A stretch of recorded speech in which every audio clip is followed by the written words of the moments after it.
In this tutorial, I will show you how to create mockups in Canva.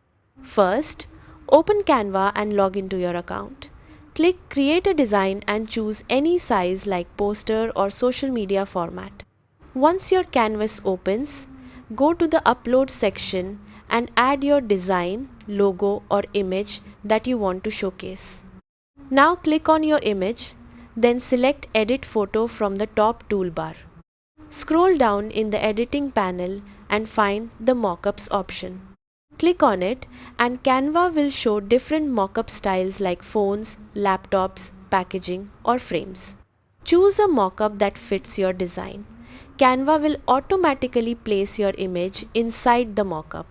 You can adjust the positioning, zoom or alignment to make it look perfect.